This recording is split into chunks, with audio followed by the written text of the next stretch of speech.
Hi guys, I'm Adam of the Australian Woodcraft Registry, and this afternoon I'm doing a presentation on essentially sea safety or paddling safety.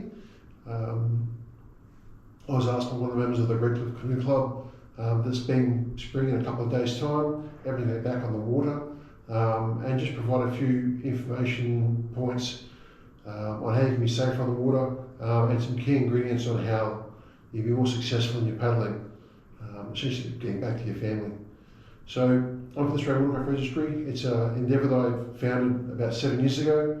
And essentially we're an administration company, we're not a rescue company, and we provide information to those who are looking for it, such as the Water Police, commercial rescue groups such as the VMR and the Coast Guard, and we keep 35 points of information on you for basically any little endeavour that you can find. So I'll get into it in a second. We have a few little things that we do, but being that today's presentation is done from QUT at Gardens Point, as part of the community, just like to pay respects to the Turrbal people, who are the original elders of this location we're at, and to their past family members, their current family members, and the emerging family members of their communities.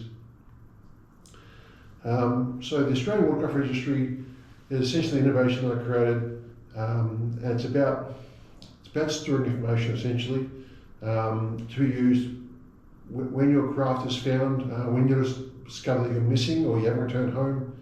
And there's a few little directions that it heads in, and they're not quite the same. So it's a little bit unique. So we provide tags for craft. This is my Viking kayak. It's got my number on it. It's a metal tag. On one side it says essentially our company information, so that you can contact us online, look about the information, give us a call. And then on the other side it's basically got a membership number. So it's A for Australia and then 7 digits. While this initially started out as like a metal tag, being that some people race, they also want the information available as a number. So we've got a sample one here. That particular tag spent 12 months in a salt environment, submerged in water, just to detect the durability of it. So essentially it's a brass plated tag, chrome plated, and then engraved. So there are people who have tried to do this unsuccessfully in other places. So the United States Coast Guard has a sticker that essentially has 3 information points on it. One is your name, one is your phone number, and then there's an option for a second phone number. The issue with this is that essentially in a salt environment or even a wet environment, stickers come off, and then also the information is got in pen, so that you wash your kayak or it fades, or being rubbed over by a wet rag, or your clothes or just getting out of the kayak, the information comes off. So being that ours is a internet-based company, you can log back into your information. You'll have your basic username as an email, you'll have your own password which you can set up, or that we can reset for you if you wish. Your information, and if you change kayaks, you get a different one, you get an additional one. You want to add your kids to membership. We give you car detail information. So if you change cars, you get different registration plates, anything. You want to change your emergency point of contact. You become a diabetic, you want to put information there as well. It's all available for you to go in and modify as you wish, whenever you like, at any time of the day. You basically just log in. So that's the key benefit of ours. Because we sort of network with the Queensland Police and other state police organisations in Australia, the government basically looked like they wanted to do something. And the government is essentially shit at what they do in multiple different departments that we sort of associate with. But to look like they've done something, they made a really cheap plastic tag and essentially write information out into the US Coast Guard, and it's held on with a little plastic lanyard type thing, which will just degrade in the sun. It was just a really shitty attempt, and it's really unfortunate that government organisations or even other commercial entities make a second best type thing, because the outcome is that we're trying to save your life. So it's just shit house. So you'll see here, that's the Australian tag. Because we run the best version of everything in Australia, we had a look around, and we're actually the best in the world. So other than the US Coast Guard, have actually a average sticker. We also then started making the International Watercraft Registry, and then you've got a US number, E for Europe, and we've got tags in Sardinia, Italy, Rome, and various other places, but we're not as big as overseas. One of the problems with COVID is that shipping went from $2.50 to about $23. So when the tag's only fairly cheap, you know, your postage is costing you nearly 4 times or 3 times what the actual product costs. That's kind of allows it, makes it more difficult. So as part of being on the internet and saying stuff, putting information, it is your right to know who I am, what I am talking about, and whether I actually know what I'm talking about. So I've got a Cox certificate that was done through Surgeon Coast TAFE. The person who trained me was a Master 3, and that was a course I did in about 2010. There you go, October 2012.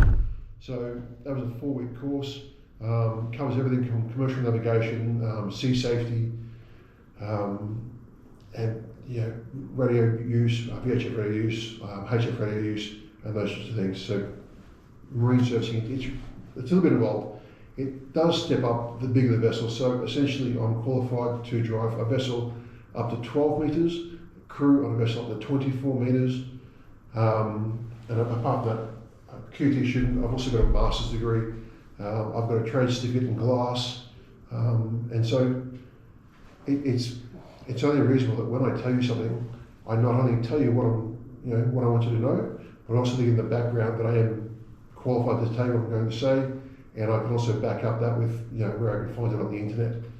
So it is factual, and I just for people who are going to comment, I'd like that respect in return, and rather than saying, oh no, my mate's got a boat and he said, I don't fucking care.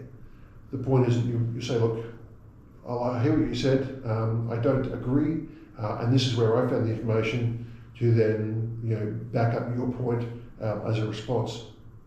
So it's about correct information, and the more you know, more understand, the better decisions you can make when you're going out paddling or boating or those sorts of things. So further background to me, my grandfather started rescuing people in 1941 as a fireman. My father was also a fireman.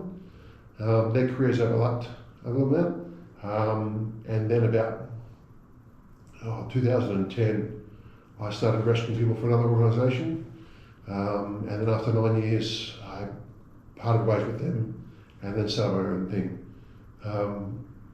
So yeah, it's not just a fly on operator. Because I've come out of an organisation and they struggle with some things, people will say stuff, but come today, I've got the information and I'm qualified, and the things I can tell you, I'm legitimately qualified to tell you about.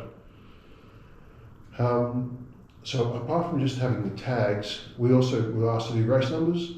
So this is a small craft race number. We did initially just have our name and the number, but people were getting sneaky and cutting off the top and just having the number. This was a real problem because when your craft is found, we need them to be able to have some of the contact. So the tags got information on it for our website addresses, but our phone number, and then also we've then got identification of who you are or who your craft belongs to. So we're going to say, look, Adam, I've just found a canoe. It's got the number 6066 on it. Who does it belong to? And I actually know this person quite well. She's lovely. She's a very competitive international stand-up paddleboarder, paddler as well. But everything else is in the computer. The Queensland Police and other police organisations around the state have their own login to our website. So they're not actually allowed to steal information, they can't adjust information. They have a read-only access, but they can access the 35 points information. So who your next if kin is, what sort of car you drive, and basically when your craft is found, or when your partner calls up and says, "Oh, John went fishing today and he hasn't come home yet, and I don't know where he is. It's really not like him. And he's not answering his phone." And so I had a lot of those phone calls. So we could basically can either contact the water police. They'll try and ping your phone, which will try and pull the information off, GPS information, so they can work out where it is.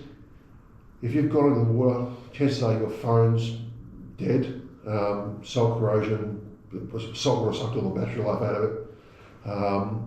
Best opportunity is it's in a waterproof bag, so at least then when they ping your phone, they'll get the GPS information off it, and depending on where it is, if it's on land, they'll send a police car there. If it's in the water on an island, they'll send a rescue boat there, or if it's a long way away, they'll send a rescue helicopter. Well, if it gets a situation you do get a helicopter, your craft is the last of their concern. It's a life-saving exercise, not a towing exercise. So if you get a rescue boat, yes, and you're in a canoe,